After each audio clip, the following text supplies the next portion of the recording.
What's up guys, DJ from Art of Visuals here, and today we're going to be talking about what is, in my opinion, the best mirrorless camera on the market. Any guesses as to what that is? It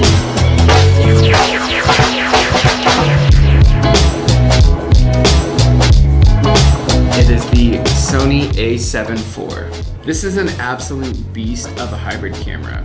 It pulls features from the Sony a1, the a7S III for video, and the a7R IV for photo, and it mixes all of the best features into one beast of a camera. So Sony is at a really interesting place right now. They have a ton of innovation across all of their camera lines, and it leaves you, the buyer, with a ton of different options when it comes time to pick a camera. Hopefully I can help you sort it out a little bit. So if your focus is video and really only video, then the a7S III is probably the right choice for you. And if your focus is photo and only photo, the a7R IV is probably the right choice for you. But if you're trying to do both, if you're something like a wedding photographer or a YouTuber or a vlogger and you need to take photos and video, the a7 IV is the perfect hybrid camera.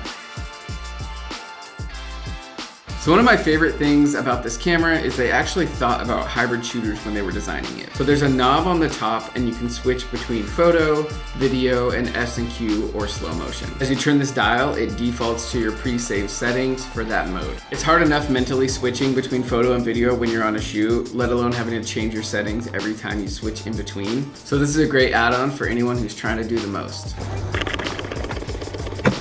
Yeah!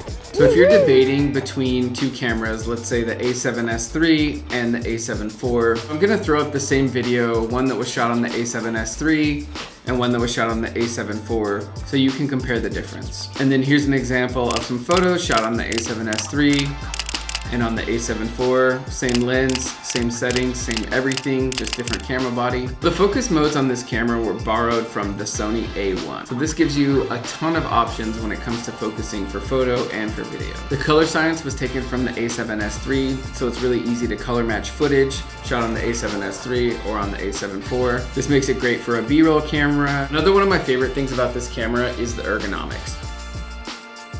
So if you're someone who ends up vlogging a lot like me, it has a flip out screen. It's also a touch screen, so you can zoom in if you're a pixel peeper. It also has the S&Q switch, so you can switch very easily between photo and video. So should you upgrade to this camera? If you're shooting on something like the a7 III, I would say absolutely yes. Focusing system is upgraded, the menu system's upgraded, the video resolution, just overall usability. It's gonna be hard to find a camera that's better than this at this price point. So this camera also has a feature that I feel like every camera manufacturer should implement onto every one of their cameras, and that is an anti-dust sensor cover. So whenever you're doing things like changing lenses, this has like a leaf that drops down and covers the shutter and protects it from dust or water damage or the sun. I don't know why more people don't do this, but it is in the a7 IV, and I think you guys will really appreciate that. So I feel like Sony is really trying to take things to the next level with this camera. Between the focusing, the flip out touchscreen, the upgraded video resolution, the color profiles, across the board, this camera takes the best of all the worlds of Sony's lineup and it puts it into one camera that's also affordable. If you're just starting off, this is a great camera. If you're a pro and you already have something like the a7S or the a7R, this will be a great addition to your kit. It's honestly been really hard to find anything wrong with this camera. If you're used to the Sony system, you'll be able to jump right in and use it right away.